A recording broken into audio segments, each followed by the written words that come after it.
Seja muito bem-vinda, seja muito bem-vindo ao meu podcast Caminhos de Cura, lições de um cirurgião oncológico e robótico para mulheres no combate ao câncer. Eu sou o Dr. Alex Bruno, eu sou cirurgião robótico em câncer, formado pelo Instituto Nacional de Câncer, e eu faço cirurgias para recuperar meus pacientes, para curar e controlar o câncer, mas acima de tudo, o que eu opero é gente.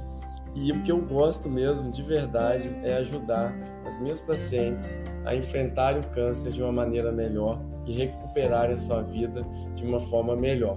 Além de prevenção do câncer, aqui eu também vou falar sobre tratamento e as atitudes e conhecimentos para vivenciar de uma forma melhor esse desafio. Então vamos juntos trilhar um caminho de esperança e de cura. Hoje nós vamos falar então da reabilitação sexual pós o tratamento em ginecologia oncológica. E toda mulher que termina o tratamento, um tratamento oncológico, né? E hoje a gente vai falar em especial em ginecologia oncológica, principalmente câncer de colo de útero, câncer de endométrio, câncer de ovário, vagina, de vulva. Então, imagina uma mulher que está terminando o tratamento oncológico e ela além do desejo forte de ficar curada, de ficar bem, ela quer reabilitar, ela quer voltar à vida dela. Ela tem planos, às vezes ela quer fazer uma viagem, ela quer voltar para o trabalho, ela tem a família dela que ela cuida, ela tem um parceiro dela. E dentro dos desejos dela que ela pode ter, cada caso vai ter um reflexo, cada tratamento pode ter um reflexo na vida dessa mulher e cada mulher vai ter uma necessidade, um desejo. Muitas delas, elas precisam e elas querem a reabilitação sexual, ou seja, elas querem ser amadas, elas querem namorar, elas querem ser felizes, elas querem... afinal, o ato delas estarem praticando o sexo, o amor, a vida, também é sinônimo de felicidade, de cura, né, de reabilitação. Essa reabilitação ela é multidisciplinar, né? Então, outra coisa que eu quero falar é que essa mulher, quando ela termina, ela pode surgir alguns medos. Então, ou pode ficar com vergonha de falar com o médico, ela pode ter medo de falar com o parceiro. Devido ao tratamento, ela pode ter alguma alteração, né, de cicatriz, ela pode ter alguma autoestima diminuída, autoimagem.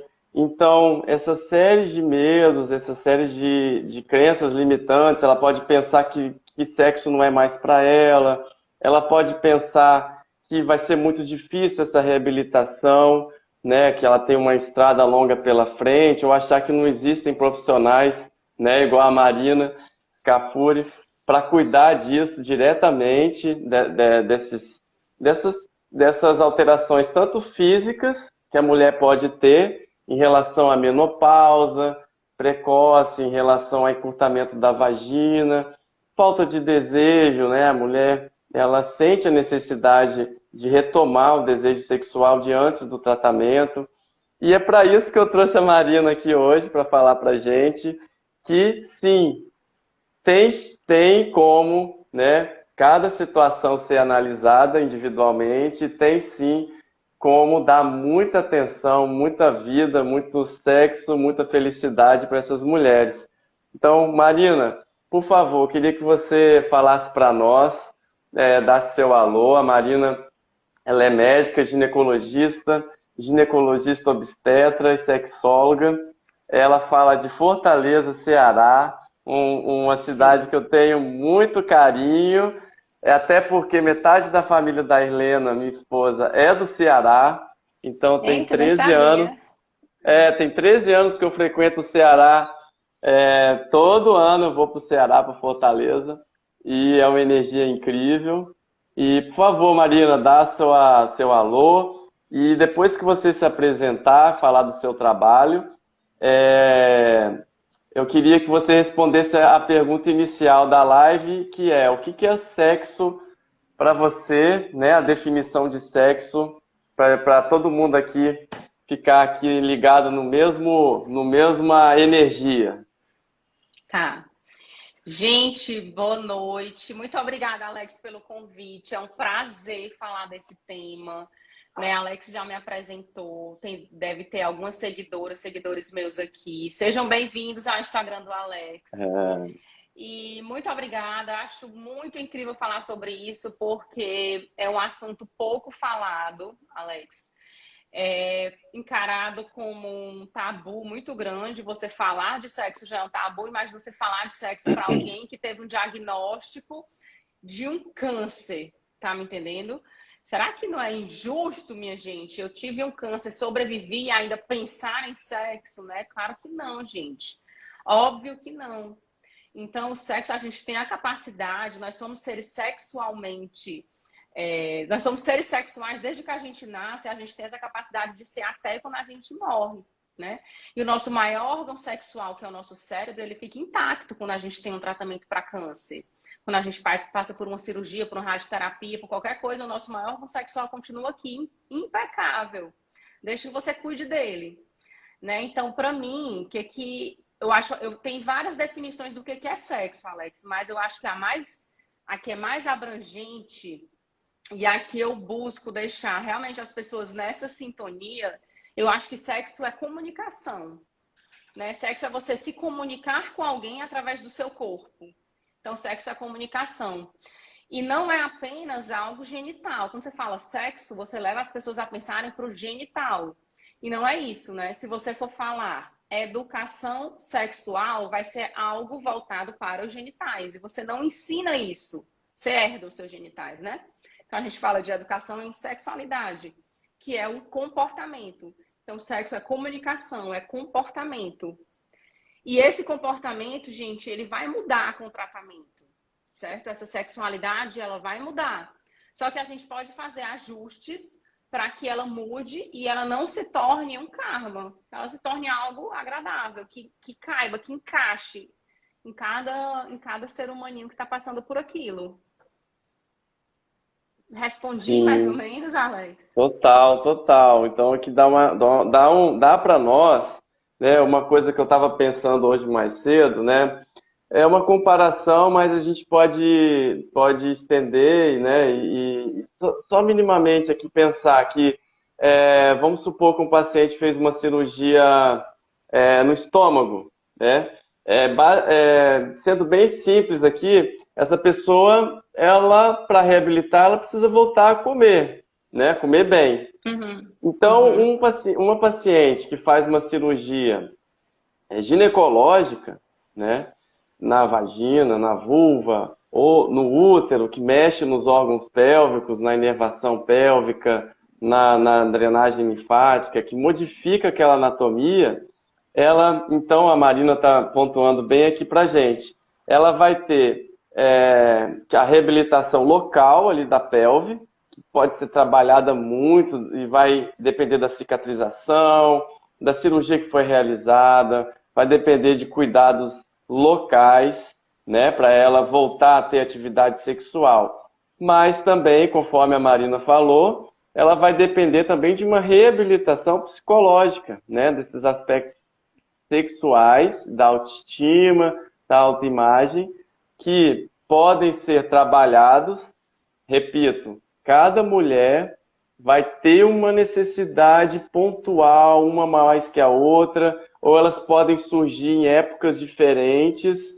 Sim. então, por isso eu digo, essa abordagem ela tem que vir do médico que está acompanhando. É lógico, a gente acompanha o câncer, a gente tem muito foco na recidiva da doença, que a gente não quer que ela volte, a gente quer dar tratamento, e se ela voltar, tem tratamento também. E a gente não Sim. pode esquecer da felicidade e da reabilitação daquela mulher, né? Não. Então, ela pode, às vezes, querer retomar ali a atração ali com o seu parceiro, ela pode querer arrumar um namorado, alguém que vai dar amor para ela. Então, assim eu penso, a próxima pergunta que eu vou te fazer é: Essa mulher, né, que tá aí antes de fazer o tratamento oncológico, né, ela tem um parceiro, ela já tem uma vida sexual com esse parceiro, eles vão passar por um período de turbulência, que é o tratamento. Muitas vezes o tratamento mesmo, ele acaba forçando a mulher a não ter mais relação, porque, lógico, vai passar por uma cirurgia, né? São os períodos iniciais mais agudos de uma radioterapia, mas que logo depois ela vai ter que restabelecer essa atividade sexual. Então, minha pergunta é: como que é feito essa anamnese nessa paciente para saber como que era antes, né? Como que estava antes dessa atividade sexual, tanto pode estar tá boa, né? Ou um relacionamento Sim. que talvez, né? A gente está dando vários exemplos, né? Que não estava tão bom do ponto de vista sexual, né? Um, dois. E a terceira, aquela que não tinha ninguém mesmo, né? Que estava solteira, mas que depois ela quer retomar psicologicamente a sua autoestima para poder, né, achar alguém que queira cuidar dela, de alguma maneira dar amor para ela, dar esse carinho, né, do ponto de vista sexual, que é se entregar, né, que é se, igual você falou, que é muito mais do que a relação de penetração, do sexo, do ato em si. Então, Alex, funciona assim. Eu gosto do modelo. Eu te mandei o livro Câncer, Sexo e Intimidade, né? Eu tirei foto com os autores desse livro. Eu tirei foto com o Oit e com o Kobe Heisman. Então, eu tive contato com dessa temática em 2018, quando eu fui a primeira vez para Budapeste, que eu nunca tinha ouvido reabilitação sexual, né? Eu nunca tinha ouvido essa palavra, nunca tinha pensado que algumas pessoas podiam ficar excluídas realmente do sexo. A gente está falando de câncer, mas não é só em câncer, né? Pode ser um AVC, pode ser outras doenças neurológicas, reumatológicas, enfim. Então, você teve um diagnóstico de câncer, focando na nossa live, qual é o primeiro passo do ponto de vista sexual, certo? Do ponto de vista que o sexólogo pode ajudar. Então, é assim, a gente tem a divisão em pré-reabilitação, reabilitação e pós. Então, no primeiro dia, digamos, recebi o diagnóstico hoje. O que isso vai acarretar do ponto de vista psíquico nessa pessoa? Um monte de coisa. Pode ser que hoje, amanhã, daqui a um mês, ela não queira saber de sexo, ela foque só na sobrevivência. Como é que vai ficar a família? Como é que vai ficar os filhos, o trabalho? Como é que vai ser? Mas nesse momento, a gente sabe que se tiver alguém que possa falar com ela, uma pessoa desprovida de preconceitos, né, que possa fazer uma escuta e dar uma palavra do ponto de vista sexual, essa mulher vai evoluir muito melhor ao longo do tratamento todo do que se ela não tiver isso. Então, cabe a gente o quê? Nessa pré-reabilitação. É a gente coletar uma história sexológica dessa paciente toda. Que nem a gente faz, que é uma história diferente da história médica, assim. Então, a gente vai avaliar do ponto de vista biológico, psicológico, social, cultural, interpessoal. Quem é essa pessoa? Como é que estava a vida dela até hoje? Do ponto de vista sexual, mas que engloba esse guarda-chuvazinho. Quem é esse parceiro ou essa parceira? Como é que está a vida desse casal? Do ponto de vista sexual, do ponto de vista individual, do ponto de vista de casal mesmo. Então, a gente vai coletar uma história sexológica completa desse casal e a gente vai programar como seria esse tratamento. O que o tratamento pode impactar em cada fase do ciclo? Então, se a gente for por esse lado, a gente vai ter um impacto aqui no desejo. Se a gente for por esse lado, um impacto na excitação, pode haver dificuldade de lubrificar, pode haver dor. Se a gente for por esse lado, pode haver dificuldade de ter orgasmo, ou pode impactar em tudo. Então, a gente vai coletar a história, a gente vai educar sexualmente, certo? E a gente vai fazer um combinado de como que vai ser aquele tratamento, do ponto de vista sexológico. Como que vai ser uma decisão compartilhada de tratamento. Então, idealmente, né, no mundo ideal do Dr. Oit e do Kobe Heisman, vai sentar todo mundo e vai decidir esse tratamento. Então, a gente vai fazer agora cirurgia, depois rádio, depois químio, etc, etc. E isso vai impactar nessa fase. Ok para a senhora, ok para o senhor também, para o parceiro, né? Pronto. Aí a gente parte, a gente guarda aquilo com a gente, certo?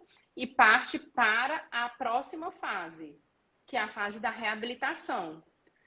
Certo? Uhum. Então, ela fez o tratamento dela, ela passou por uma vulvectomia, né? Fez lá a cirurgia na vulva, fez lá uma esterectomia, tirou o útero, tirou tudo. E agora a gente vai fazer o quê? Do ponto de vista sexual. A gente vai liberar, juntamente com toda a equipe, o que for permitido. A gente vai, mais uma vez, educar, a gente vai fornecer as informações que derem para aquela pessoa entender e a gente vai estimular o prazer. Então, a gente vai estimular. O que é que dá para fazer agora? Quem é o novo eu? Quem é essa nova mulher, esse novo cara? Porque o casal, se for uma situação de casal, o casal muda, né? O casal vai mudar. Então, quem são esses novos eus? O que é que dá para fazer agora que seja sexualmente interessante? Ok. Aí a gente reabilita ali, certo? Multivisões, né? Multiprofissões. E aí a gente vai para o pós-reabilitação. Nesse pós, a gente vai lidar com os danos permanentes. Então, nesse pós, a gente vai refazer a história, a gente vai lá na história sexológica, refaz. Como é que está agora? Como é que está o biológico, psicológico, social, cultural, o interpessoal? Esse parceiro ou essa parceira continua lá com ela, divorciou? Ou como é que está acontecendo as mudanças? Como é que você enxergava o sexo antes e como é que você está enxergando agora? Né? Então, a gente vai lidar com esses danos. A vagina ficou menor, certo? Tem uma cicatriz aqui. Eu fiquei com uma certa dor. Como é que a gente vai fazer? Vamos estabelecer novas metas, muitas vezes, né? Novos caminhos. A gente vai mudar o foco. Antes eu gostava do estímulo tal, tal e tal. A gente pode introduzir um novo roteiro agora? Né? Então, mais ou menos é assim, pré-reabilitação e pós. Infelizmente, Alex, e eu digo de todo coração, a gente só pega no pós. Eu, 2, 3 semanas quando atrás, pega, né? Quando a gente pega isso, eu peguei uma pessoa super jovem, 33 anos, câncer de colo de útero, fez uma cirurgia daquelas, né, como a gente sabe. Não foi dito nem quando ela poderia voltar a ter relação. 33 anos. Né? Que isso já era para ela saber desde o pré-cirurgia.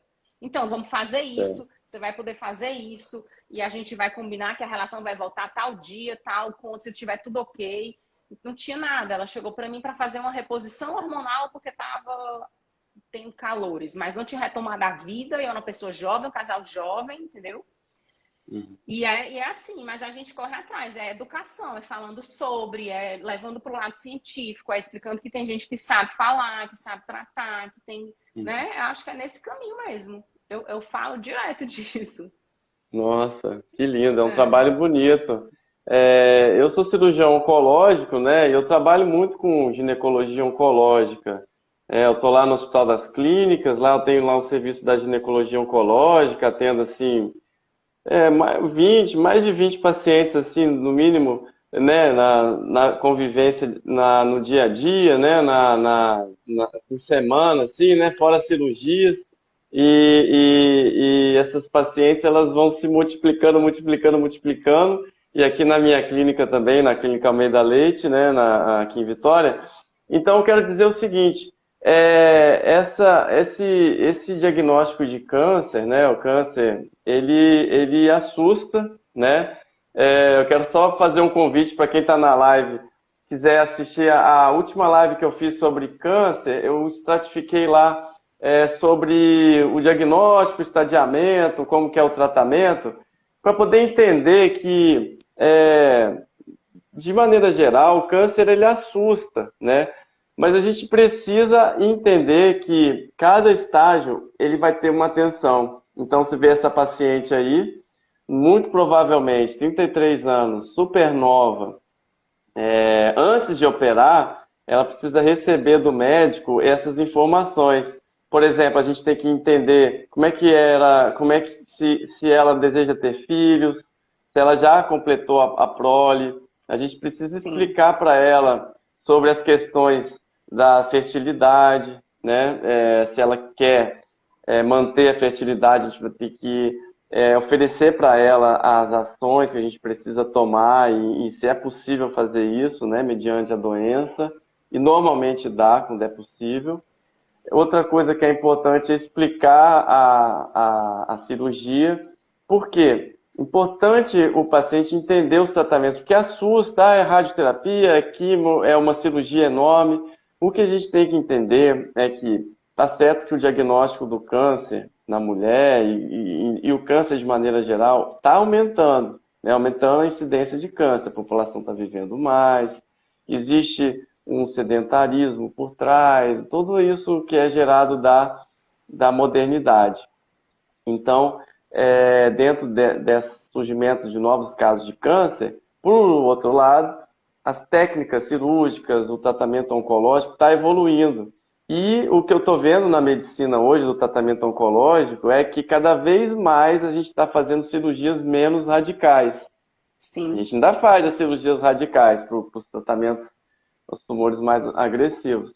Mas o que eu quero dizer, dar essa palavra de esperança, é que, além da reabilitação, né, existe um esforço para que cada vez menos o câncer agressivo. Às vezes o paciente me pergunta, né, doutor Alex, esse câncer é agressivo. E eu preciso explicar para essa paciente que sim, o tratamento pode ser agressivo também. Ele pode causar muitas alterações no corpo.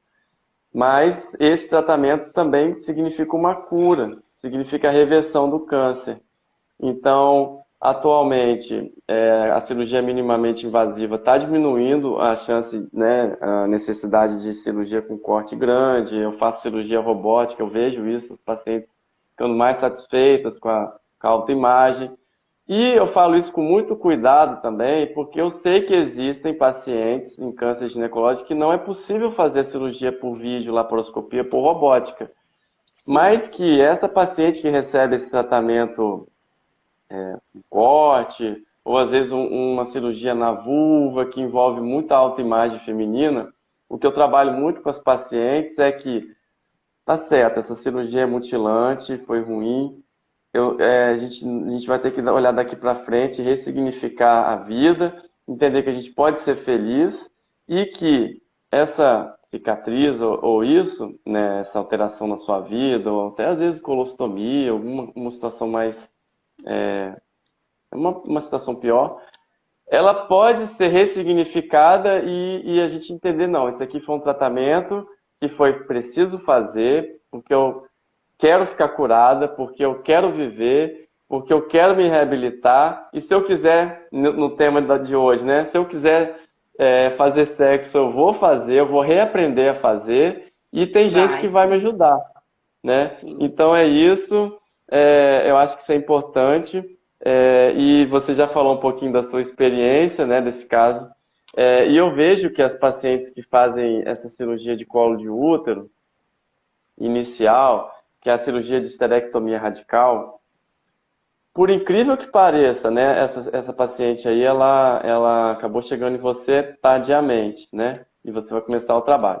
Por incrível que pareça, essas pacientes, elas têm até uma boa reabilitação. Muitas delas não recebem radioterapia, nem sim, quimioterapia, e a gente consegue sim, preservar os ovários.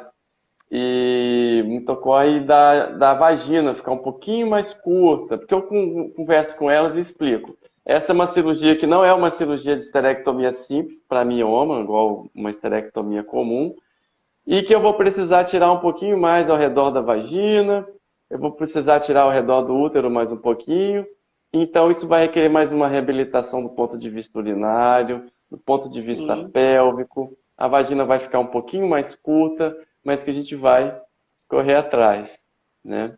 E eu queria sim. perguntar para você, Marina, você disse esse caso. Você poderia citar mais algum exemplo de algum caso que te marcou, que você viu alguma coisa que te marcou, que você ouviu uma resposta positiva, né? Para a gente dar uma esperança aí para quem está nos assistindo. Algum exemplo Sim, aí que você queira compartilhar com a gente? sim, com certeza. Eu tenho muitos exemplos de mama, porque Alex, eu fiz o curso de laser de gás carbônico em Ribeirão, e lá a gente fez com pacientes, eu fiz com um mastologista, Dr. Guilherme Martinez, o primeiro curso de laser vaginal lá da FATESA, e aí a gente lá focou em mama. Então, quando na atrofia, na síndrome geniturinária, né, como eu digo para as minhas pacientes, assim, não, na síndrome geniturinária causada pelo tratamento do câncer de mama, tanto durante quanto depois. E aí eu acabei focando, fiquei muito focada na parte do câncer de mama. Então, eu tenho um grupo de mulheres jovens, maioria delas com menos de 40 anos, com câncer de mama, mas assim, que não tiveram essa conversa que a gente está tendo aqui, tá? Eu tenho uma que me marcou demais, ela teve o diagnóstico com 30 anos e ela chegou para mim com 52. Mas assim, com uma vagina que não passava um dedinho. Uma pessoa de Caramba, 52 anos, sem ter relação há 8 anos, sabe? E veio para mim com a ideia de realização de um laser, né? E aí, quem me acompanha no laser, né? Algumas amigas minhas vão, a gente fica assim, será que vai passar mesmo esse probe? aham, Porque aí eu uhum, sempre tenho uma fisioterapeuta comigo, porque às vezes a gente tem que fazer físio, tem que botar um dilatadorzinho antes, estimular o nervozinho tibial posterior para a gente poder conseguir, sabe? Então, eu tenho muita experiência com essas e eu tenho experiência também com radioterapia, né? Eu tive uma paciente com radioterapia pós-câncer de endométrio, tive algumas. Essa foi uma senhora que também me marcou, eu consegui passar o probe pequenininho, né? Não o probe de 360, e a gente conseguiu fazer um laser vaginal. Ela melhorou muito dos sintomas geniturinários, né? Porque para quem está assistindo a gente entender, quando você retira o hormônio, ou por causa que retirou os ovários, ou porque está tomando remédio contra os hormônios, vai sofrer toda a sua região íntima, né? Vai sofrer a uretra, por onde sai o xixi, vai sofrer a vulva, que é a parte externa, e vai sofrer a vagina. E isso daí muitas vezes dá ardência, né? Sensação de que está queimando sem estar queimando, né? Coceira, dor na relação, algumas vezes dor mesmo imotivada. Você nem tá fazendo nada, a pessoa tá com dor imotivada. Desconforto aham, urinário, sensação de que tá esvaziando a bexiga incompleta, sabe? E aí, uhum, essas pacientes, se tivesse, sabe, começado bem antes, não em relação a apenas o laser, mas em relação a tudo, sabe? Era outra vibe, Alex. uhum, Eu tenho uhum, uma pessoa que ela chegou ainda carequinha. Ela disse, Marina, amo transar. E aham, tô com câncer de mama. E ainda não tinha feito não tinha nem colocado ainda o expansor. Ia pôr o expansor uhum. para. E ela já quis trabalhar, mas assim, por uma questão dela. Porque ela É valorizava interessante, né? isso. Acho que isso é Isso. legal. E aí, sim, ela evoluiu super bem. Ela começou durante o tratamento. Ela evoluiu super bem. Então, temos várias variações, assim, entendeu? Tem uma que eu Aham. acho que ela, não sei se ela está assistindo a gente, tem uma maravilhosa, super jovem. Ela me mandou uma mensagem que tinha conseguido ter relação. Ela teve câncer de mama, acho que com 36 anos, Alex. Hum, E ela estava sem conseguir ter relação. E ela, quando elas conseguem, menina, elas me mandam um vídeo, é, áudio. Consegui, Marina, graças a Deus. Me que manda top, mensagem no que Instagram. legal. Acho massa. Só não posso deixar os meninos pegar meu celular, que só tem lá, transei, consegui, não sei o quê. Mas é isso. Aham, É bem interessante. Você realmente mostrar o lado da sexualidade, que é amor, que é comunicação, que é intimidade, que é diversão, né? Que é uhum, aventura. Não que é só uhum. focado lá nos genitais, sabe? Isso. Porque É, outro dia eu conversei sobre esse trabalho, né, para uma paciente minha que tinha feito radioquimioterapia com câncer de colo de útero mais avançado. Nesses casos a gente não opera, a gente faz quimio-radioterapia e uma aplicação de radioterapia local ali, direto no colo, que chama braquiterapia. Essas pacientes, elas têm estenose de vagina, elas têm ressecamento, a vagina fica mais friável. Só de examinar, a gente já percebe que tem um pouquinho de sangramento. Algumas dessas pacientes acabam que vão ter um pouquinho de sangramento sempre que fazem tem sexo, né? Tem a Sim, relação.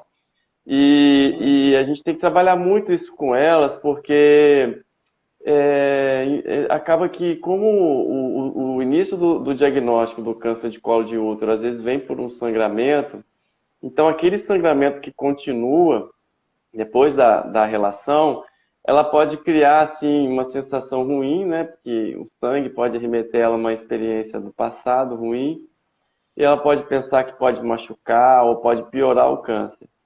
sim. E, pelo contrário, a reabilitação sexual dessa paciente é importantíssima, está Sim. ligado com a felicidade dela, está ligado com o apoio, né, também do parceiro, que vai entender com certeza. Então, o ciclo, aquele ciclo que existe da mulher, ela fica preocupada se o parceiro vai querer ela fica preocupada em fazer o sexo. Aí, por outro lado, o parceiro dela está respeitando isso dela não querer o sexo. Aí, às vezes, ele pode achar que ela não está querendo mesmo, mas na verdade ela quer, né? Uhum. E aí um não fala para o outro e isso pode alimentar um ciclo vicioso, Da né? rejeição. Então, Um se sente rejeitado e o outro aham, se sente diminuído, tem um câncer, sou menos, o outro está rejeitado porque não procura e é tudo comunicação, tudo entende? comunicação. Tudo Então, assim, comunicação. o sexólogo também faz esse trabalho, né, de estimular essa comunicação, né? Você mesmo falou, Sim. né? E eu até ofereci para essa paciente em questão. E existe um pouco, eu queria que você comentasse um pouco sobre isso.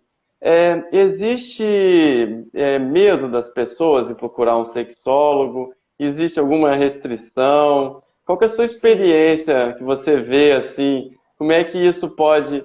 Eu, por exemplo, como médico aqui, cirurgião oncológico, como é que você pode me ajudar a convencer essas pacientes, né? Que teve casos aqui que eu tentei e não consegui, né? Uhum. Do Uhum. paciente não querer, né? Ah, não quero me expor. Ah, eu acho difícil falar. Eu sou difícil de falar com alguém estranho. Você poderia Uhum. falar alguma coisa sobre isso, Marina? Posso. Alex, eu sempre digo, quando as pessoas chegam até mim, eu sempre digo assim: olha, você só conseguiu vir hoje porque você esgotou todos os seus caminhos cerebrais de tentar resolver isso sem vir aqui. Então, se você Verdade. já esgotou tudo, você vem, né? E aí a pessoa chega. Porém, quando ela chega, ela já sofreu muito, sabe? Eu vejo pessoas assim destruídas, ela já sofreu tanto, ela já tentou resolver aquilo de tantas outras formas que não foi olhando para ela e falando, que sabe, é como se fosse para algumas pessoas, né? É como se fosse assim a minha última tentativa. Vou ali só mesmo para ver se dá certo, né? Porque eu já tentei de tudo. Então, assim, quem chega realmente já está muito sofrido. Eu acho que você, como cirurgião oncológico, você pode. Não é que é convencer, porque eu acho que você não convence ninguém a fazer terapia, porque você vai falar da sua vida sexual com outra pessoa, tá entendendo? Que você nem sabe quem é. Muitas vezes é um homem que chega com câncer de próstata que chega para falar comigo, uma mulher. Então, eu sempre valorizo. Eu sempre, antes eu dizia muito mais. Eu acho que as pessoas começaram a entender, assim, meio. Né? Na Europa se diz muito obrigada por ter compartilhado isso comigo. Puxa, muito obrigada, porque não é fácil. Então, eu acho que você, quando de repente se vê que ela tem a necessidade, você pode dizer assim: olha, na minha ideia, né? Existem pessoas que conseguem reabilitar a senhora para ter uma vida, ou o casal, para ter uma vida sexual digna de vocês dois. Não é para colocar nada na sua cabeça, não é para botar nada não é para comprar brinquedo sexual, não é nada. É simplesmente para, de forma científica, mostrar para vocês o que é o ciclo de resposta sexual, o que vocês podem fazer para melhorar a comunicação sexual de vocês, uma vez que sexo é comunicação, para melhorar a qualidade de vida, porque a nossa qualidade de vida sexual, ela é um domínio da nossa, segundo a Organização Mundial de Saúde, né? Vida sexual é um domínio da qualidade de vida. Então, você vai para o nutricionista, você fala de dieta, você vai para o sexólogo e fala da sua sexualidade, do seu comportamento. Não vai haver julgamentos, não vai haver julgamento, não vai haver preconceito, né? Você vai falar do que você está sentindo, passando, né? Pensando, sofrendo, e você vai receber uma orientação.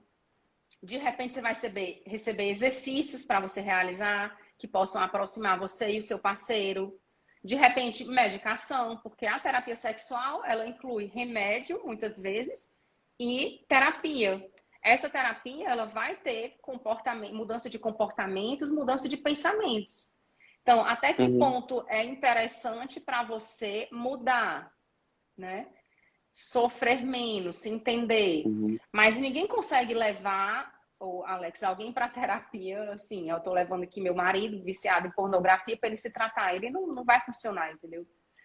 Então, não vai funcionar. Eu acho que é realmente você expor isso, que é importante, né? E que se isso for importante para a pessoa, massa, ela vai ter... Porque às vezes, Alex, não é importante, entendeu? Às vezes a pessoa tá dando graças a Deus. Olha, graças a Deus, não vou mais precisar transar, entendeu? E aí tá tudo certo, se ela não tá sofrendo, tá tudo certo. A gente trata pessoas inadequadas. A gente trata casais inadequados, pessoas inadequadas consigo ou com a sua parceria. Se não tá inadequada, não tem tratamento, entendeu? É um portal que se abre, né, de possibilidades para aquela pessoa.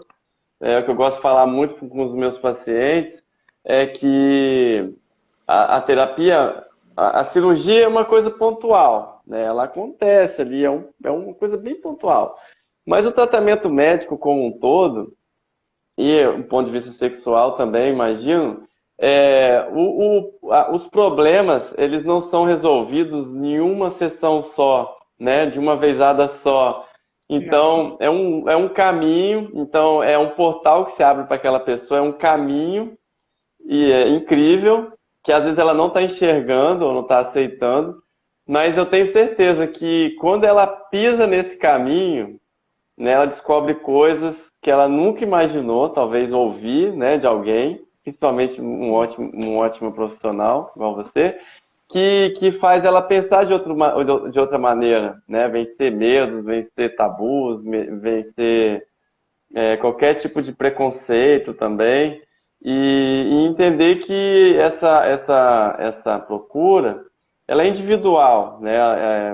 Você não precisa também externar para ninguém, né? Que não seja seu médico. Eu imagino que é uma coisa bem íntima, e que talvez o paciente pode ter vergonha também, né? Talvez de se expor, né? Desse ponto de vista. Eu descobri uma coisa quando eu comecei, que eu comecei muito mais, o meu foco estava mais voltado para homem, porque meu marido era urologista, então atendia muito mais homens. Eu notava, Alex, que os homens não marcavam com a funcionária. Não existia como o Ariel indicar e essa pessoa chegar lá no balcão e dizer, então, marca uma consulta com a doutora Marina. Não dava. Então, eu estabeleci uma outra via. Então, essa pessoa marcava comigo. Então, eu não precisava dizer nada. As pessoas da minha terapia, elas entravam mudas na minha clínica, iam para a minha sala de terapia e acabou. Dali, se começar a chorar, sai por trás. Também não precisa enfrentar ninguém, entendeu? Isso é importante. E a gente está numa reforma que eu tentei fazer uma saída de emergência para essas pessoas. Sim, né? De repente, não quero descer e encontrar com ninguém, Marina, mas não consegui.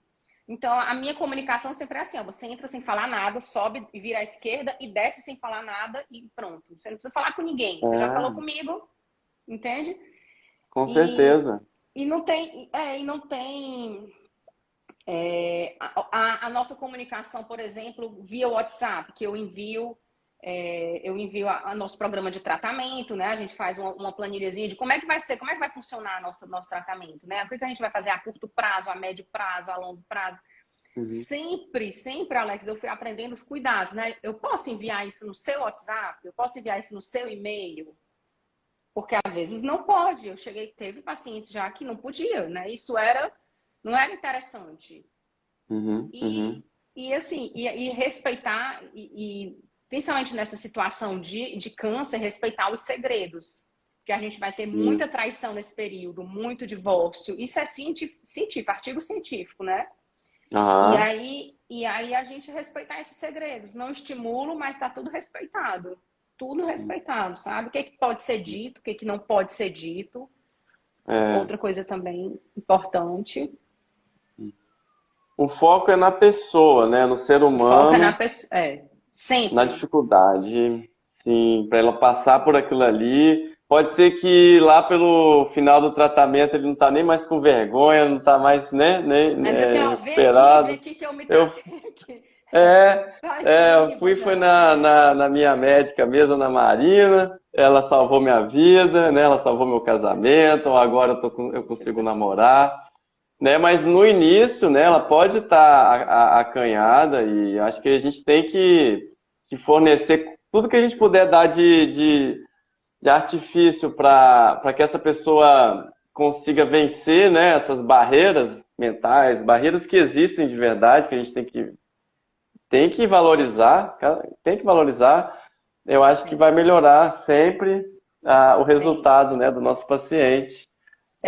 Eu tô com uma paciente, né? Vou entrar num outro assunto. Agora, por exemplo, uma paciente, né? Fictício, mas imagina uma paciente idosa com 70 anos que é sexualmente ativa. Imagina, né? A cabeça, né? Do paciente mais idoso. Pode sim ter as raízes muito fortes, né, nos seus pais, naquela mentalidade mais antiga, mas ela também pode ter passado por várias transformações, né, durante a vida e tá aí super moderna, jovem, né, e a jovialidade, ela tá na nossa cabeça, na nossa vontade. Então, é uma paciente que tem diagnóstico de câncer de ovário. O câncer de ovário, nessa idade, muito comum ele surgir já espalhado no abdômen. Muitas vezes esses pacientes fazem quimioterapia. Aí eu operei, tiro os tumores, muitas vezes são cirurgias grandes, com corte na barriga. E essa paciente ficou bem, né, durante 8 meses, depois da cirurgia.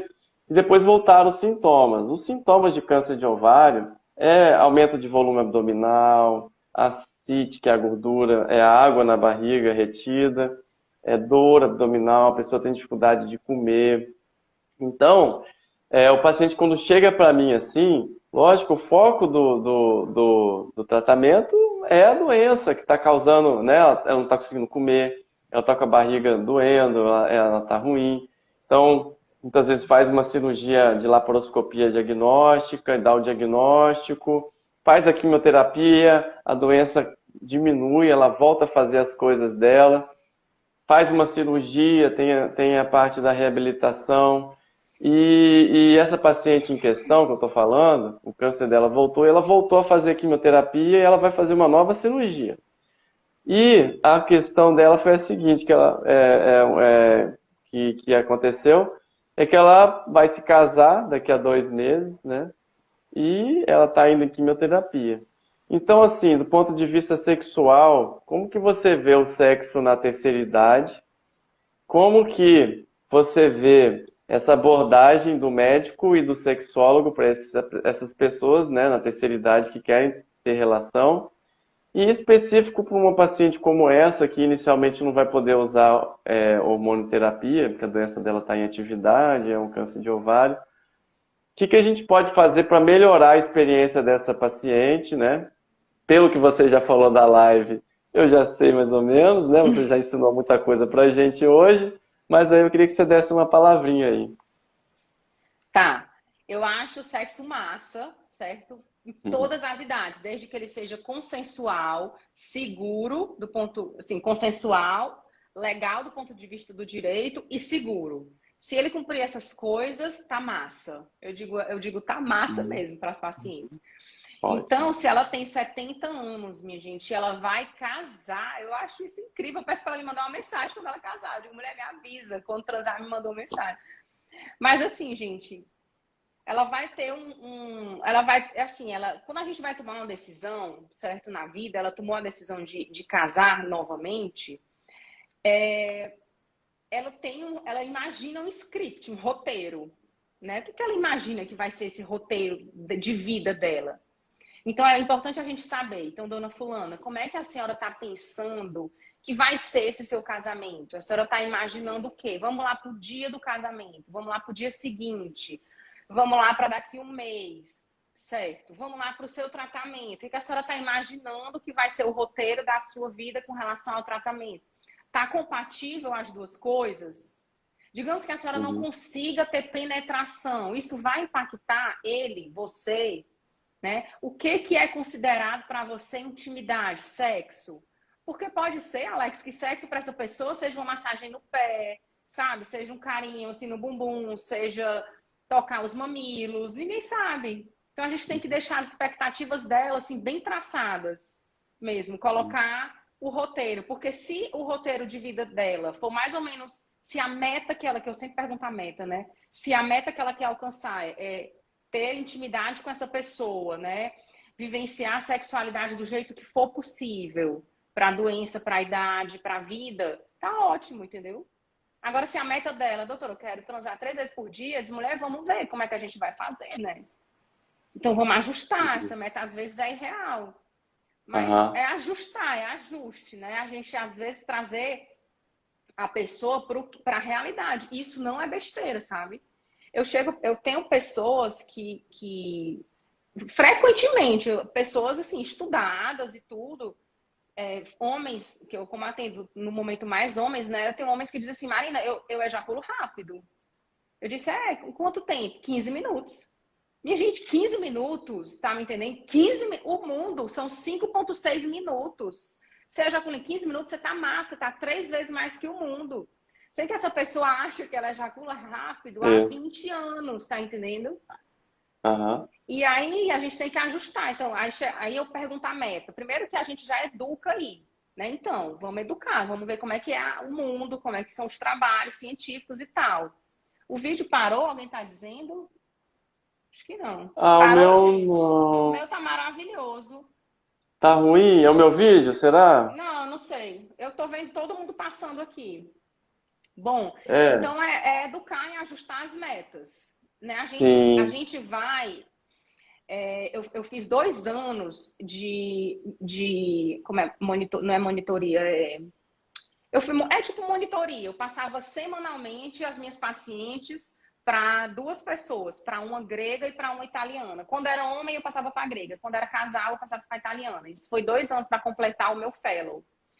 E aí a italiana dizia assim, Marina, qual é a meta desse casal? Porque não é a sua meta, nunca vai ser a meta deles. Você identificou Legal, 5 legal isso. problemas. Pois é, eu identifiquei 5 problemas sexuais, digamos, terríveis. Tem uma compulsão, tem um vício, tem não sei o quê, tem uma vivência sexual destrutiva. Certo, qual é a sua meta? Pronto, Marina, eu quero engravidar. Então a gente vai te dar essa meta. E a gente vai a cada 4 sessões, sei lá, 5 sessões, de forma que também fique ok para a pessoa, porque às vezes aumenta a ansiedade se a gente ficar sempre revendo a meta. Então a gente combina, cada tantas sessões a gente revê a meta, porque às vezes a meta muda. Eu estou preso naquela meta, mas a meta já mudou. Então a gente vai dar aquela meta, nunca vai ser a minha. Então, para essa pessoa, para essa senhora, eu ia perguntar qual é o roteiro de vida e a meta dela. E a gente ia buscar aquilo com técnicas de mudança de comportamento, de modelagem de comportamento, de criar um novo comportamento se ela não tem. Mais ou menos isso. Muito legal, muito Respondi? Será? legal. Respondeu super, respondeu. Achei muito legal isso, alinhar as metas, né? Alinhar as expectativas e entender primeiramente o que é o sexo para aquela pessoa, né? O que é o desejo dela. Achei muito legal, muito, muito bom. E outro assunto que eu separei aqui vamos pensar numa paciente que está na perimenopausa. Naquela época em que ainda não parou de menstruar totalmente, mas que os hormônios começam a alterar, então ela pode ter alguma alteração menstrual, né? Certo. Algum caso desses pode estar relacionado, né? Uma paciente é menos comum, mas pode acontecer do câncer de endométrio acontecer na mulher antes da menopausa. Classicamente, o câncer de endométrio ele é o tumor que ele acomete a camada de revestimento interno do útero, que descama na mulher na fase em que ela faz o ciclo menstrual, e ela menstrua cada ciclo.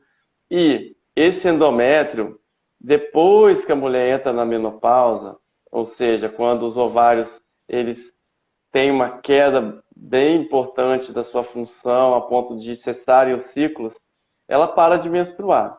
E o câncer de endométrio, quando ele acontece, na maioria das vezes, acontece dessa mulher que não sangra mais, sangrar, e assim ela procura o médico, e a resultante disso é que a maioria dos tumores de endométrio são curados, né? E mais ou menos 15% das pacientes com câncer de endométrio vão ter o câncer de endométrio antes da menopausa. Então, para uma paciente antes da menopausa, sexualmente ativa, que faz uma esterectomia, uma salpingoforectomia, que é a retirada dos ovários. Então ela vai ter uma queda brusca dos hormônios. Hoje em dia, igual eu estava falando, antigamente a gente fazia linfadenectomia, que é a retirada das ínguas pélvicas. Todas as ínguas pélvicas a gente removia. Hoje a gente não tira mais todas, a gente faz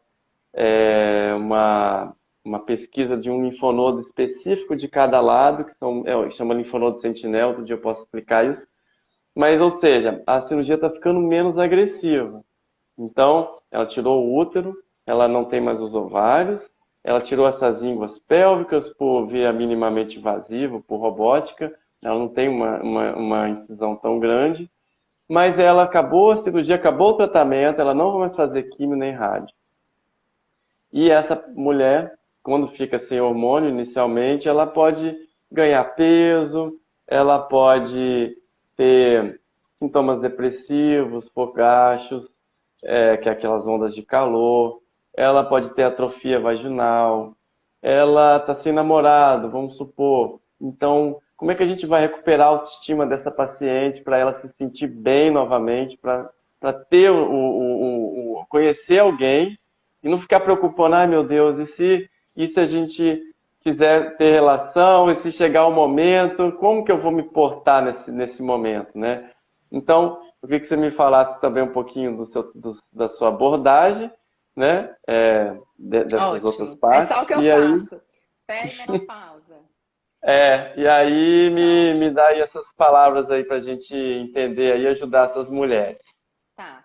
Então, ela é uma pessoa, ela é uma mulher que ela não pode fazer hormônio e que ela vai sofrer as consequências de não poder fazer hormônio, né? Atualmente, algumas mulheres que, com o consentimento delas e com a vontade delas, e através de estudos científicos, o câncer de endométrio no estágio 1 até o estágio 2, é possível fazer a reposição hormonal com muito critério, né, com acompanhamento, com a orientação devida ao paciente, e existem trabalhos que mostram que é possível fazer, não é impeditivo, não. E não piora a sobrevida, que a gente chama, né? Não aumenta o risco da doença voltar. Mas pode ter muitos casos que não vai poder usar. Então, você pode dar tanto os dois exemplos que você começou a dar aí, pode dar os dois cenários aí. Tá, então vamos lá para o melhor cenário, que ela possa usar hormônio. Né? Então, digamos que ela possa usar hormônio, né? Digamos que ela teve aquele que ela teve toda aquela educação, né? Aquelas sugestões, como a gente diz, educação e sugestões básicas, e ela pode usar hormônio. A gente vai começar assim que puder logo, né? A gente vai dar de cara o hormônio e a gente vai combinar com ela que ela não precisa falar que teve câncer para ninguém. Eu não, principalmente se ela é solteira, né? E ela vai entrar em um relacionamento casual ou sexo casual, um relacionamento novo. Então, independente, sexo casual, relacionamento novo, inicialmente eu não oriento que elas falem, porque para muitas é o que elas me dizem e isso dá uma afastada.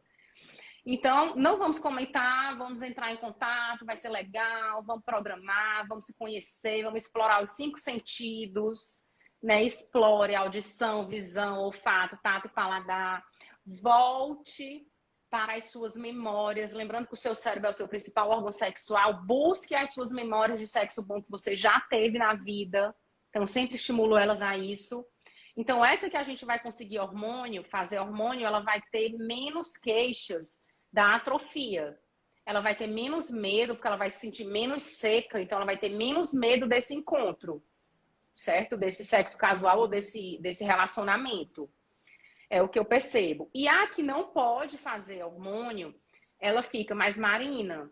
E se quando fizer isso doer? E se quando isso fizer isso? E se sangrar? E se eu adoecer depois? Começar a ter dor para urinar e tal? Então, esses 2 cenários. Uma, eu ia estimular, usar logo o hormônio com consentimento de todo mundo, né? E estimular os seus 5 sentidos e lá buscar uma maneira de ser mais interessante. A outra, eu ia tentar baixar o medo, sabe? Vá mais devagar. Vá quando você entender que tá ok para você. Se você perceber ansiedade no corpo, não vá em frente. Não linke que sexo para você é algo que te gera ansiedade, que não é legal.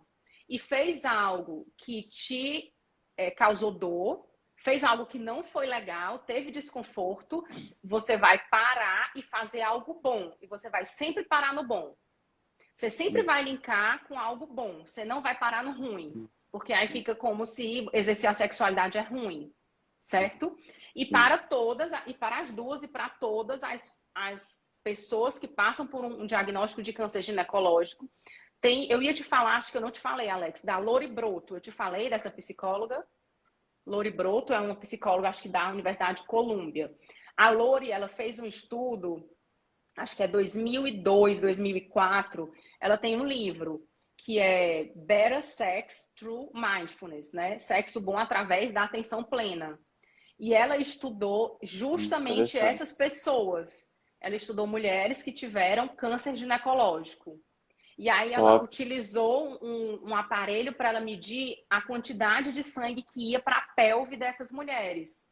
Porque ela percebeu que depois do diagnóstico de câncer, nesse trabalho ela fez um trabalho, as mulheres referiam que não estavam se percebendo lubrificadas, excitadas. E aí, com essa fala, ela fez o quê? Então, eu vou medir, ela utilizou lá algo que mede a quantidade de fluxo sanguíneo para a pelve, e aí ela fez orientações de atenção plena. E aí, com 12 semanas, ela mediu de novo. E só essas orientações fizeram aumentar o fluxo de sangue, fizeram elas perceberem que estão lubrificadas. Então, eu diria para elas, atenção plena, mindfulness, nesse sentido, tá presente no sexo, não tá pensando no passado, no que vai acontecer amanhã, né? Não tá de corpo presente. Algumas vezes elas me dizem, doutora, foi assim, foi assado e tal. Eu disse, tu tava onde? Não tava lá mesmo, não tava lá. Tu não tava lá, mulher, tu tava em outro lugar.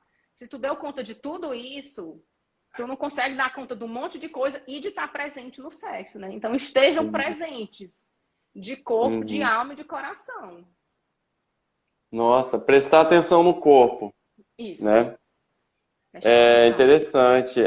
O que eu noto no paciente que teve câncer, olha só que interessante. O paciente que tem câncer, ele fica ligado no corpo. Só que, igual você falou, ele fica ligado numa coisa ruim.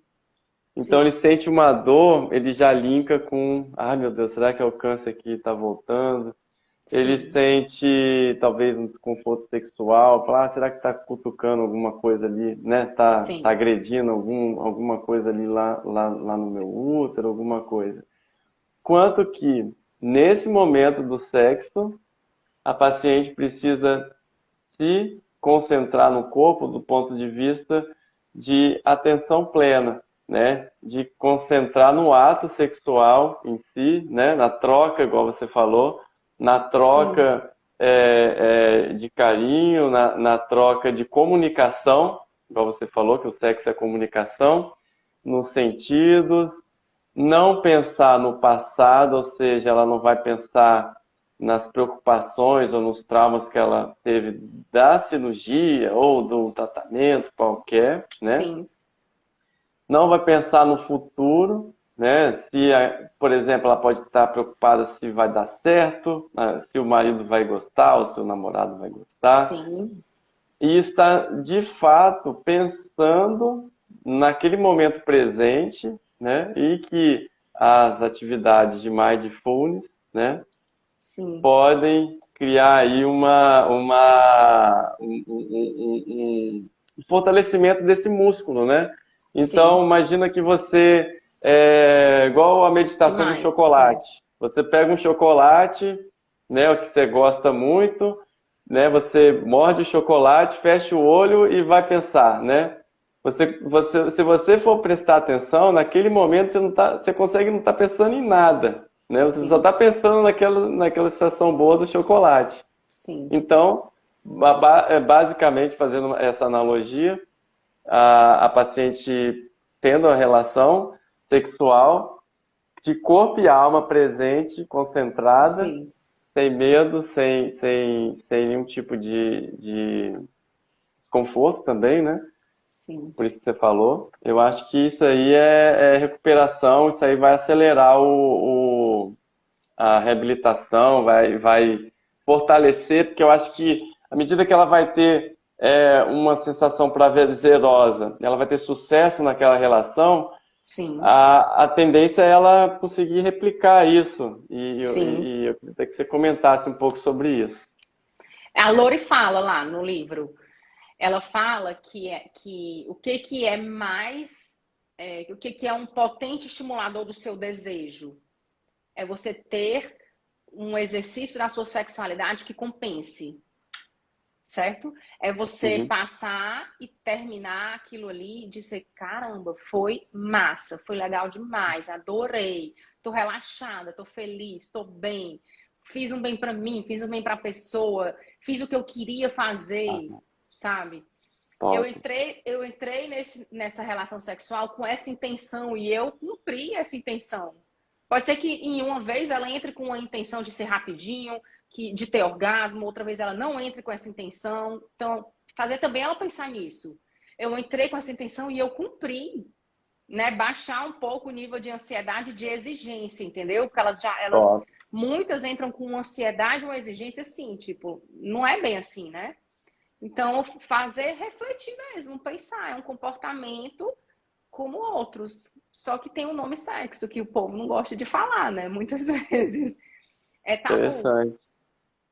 Muito que ela legal. fala assim, quando ela trata casar, ela fala que no ano de 2000, Rosemary Basson falou do desejo responsivo, que tinham mulheres que, em um relacionamento longo, elas vão primeiro se sentir excitadas e depois elas vão sentir o desejo.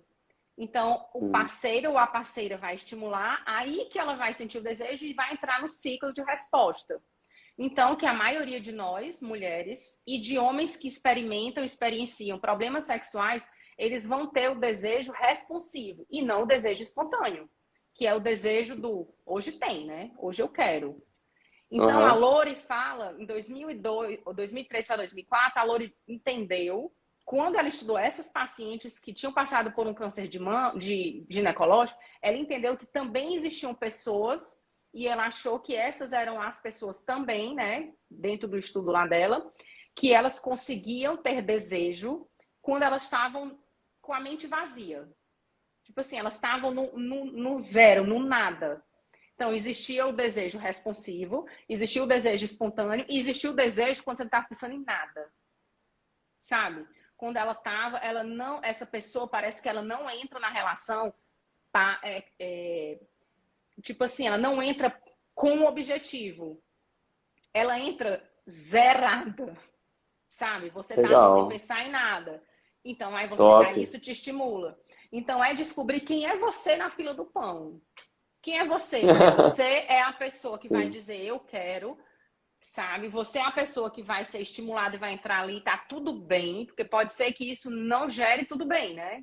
Que a pessoa que tá com ela não goste, ou que ela mesma não gosta de ser assim. E vai ter a pessoa que vai ter que estar no mundinho do nada, na caixinha do nada, e aí ela vai se permitir sentir desejo. Entendeu?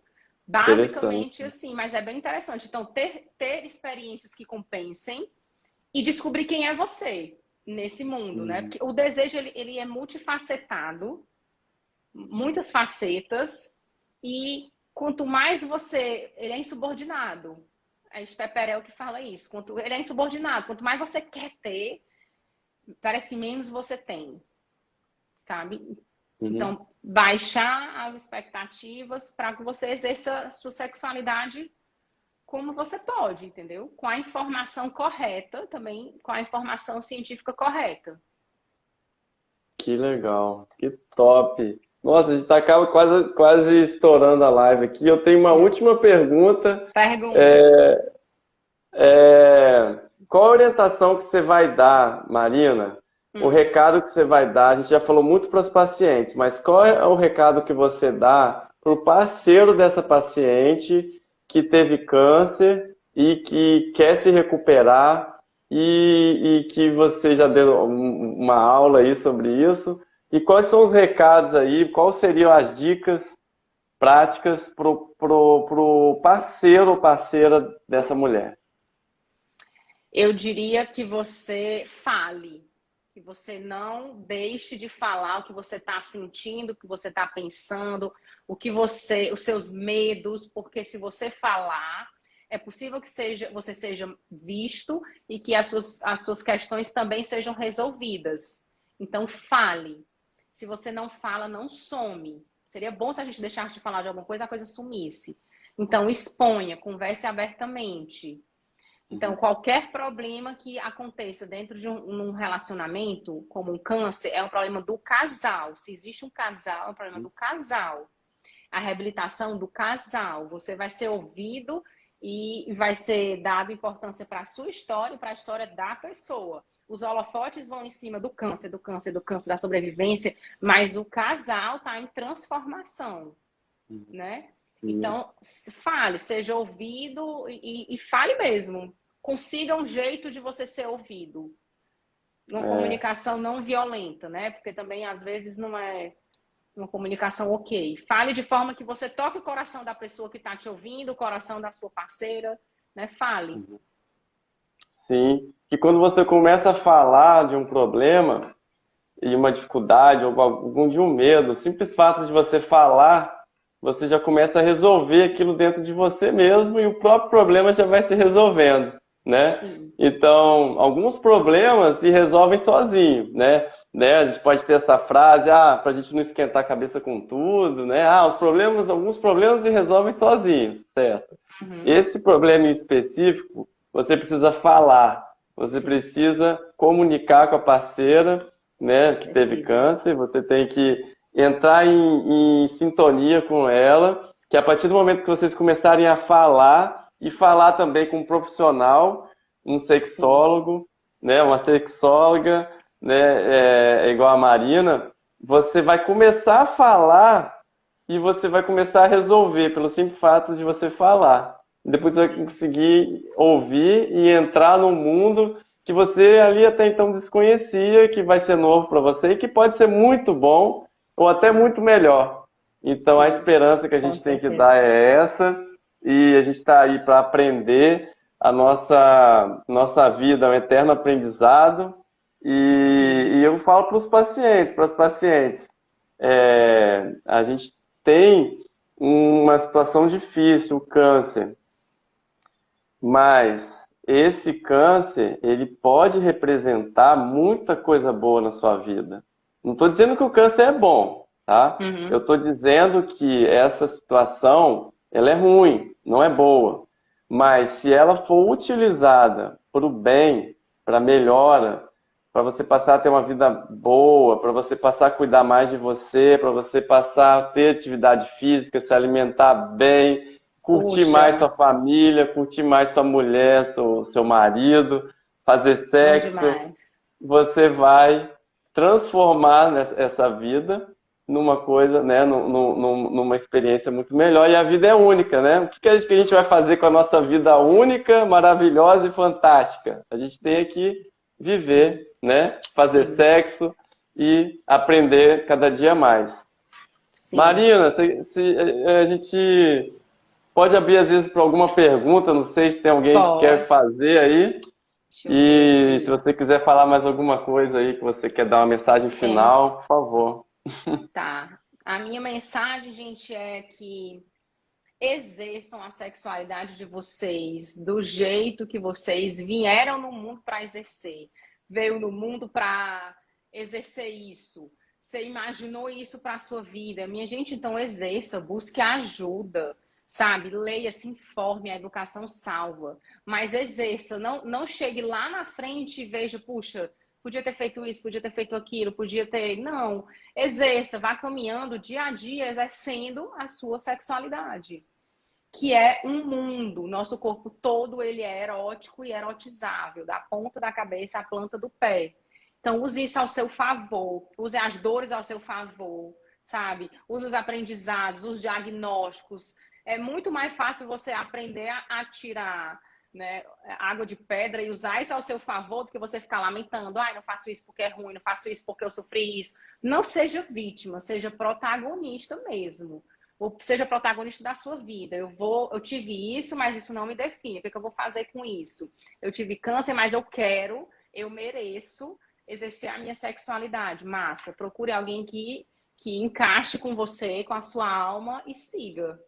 E seja honesta com você. Honestidade é um princípio de saúde sexual e é um princípio de vida, né?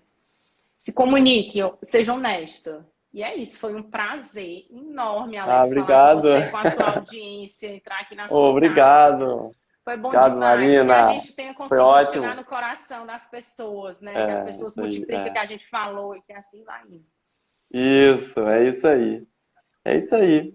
Alguém falou mais alguma coisa aí? Alguém eu deu não alguma... vi. Deixa eu ver. Acho que não. Mas a gente vai ficar muito feliz. Uma paciente minha incrível, Tarciane, que entrou aqui. Tarciane tem uma história de vida incrível, incrível. Um beijo, Tarci. Um beijo. E Marina, então tá, assim, eu quero te agradecer muito a sua imensa gentileza aí da gente ter feito essa live, né? Eu sabia que ia ser legal desde o início e foi muito mais do que eu esperava. Agradeço a todos que vieram, que estão aí ouvindo. Curtam, comentem, compartilhem e quem sabe a gente não faz mais. E é um tema super legal, um tema que eu gosto muito de falar e super importante para quem teve câncer ginecológico. Então, a gente está à disposição, pode mandar direct para mim, para a Marina, ou procurar a gente no consultório. A gente vai ter imenso prazer em acolhê-los.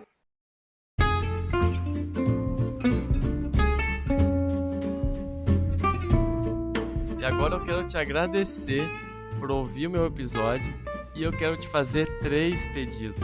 O primeiro é deixar seu comentário aqui embaixo dizendo como esse episódio te ajudou ou outros episódios estão te ajudando. E segundo pedido, encaminhar para alguém que pode estar precisando ouvir esse episódio. E o terceiro pedido é me seguir no Instagram e no YouTube. E até mais, até o próximo episódio.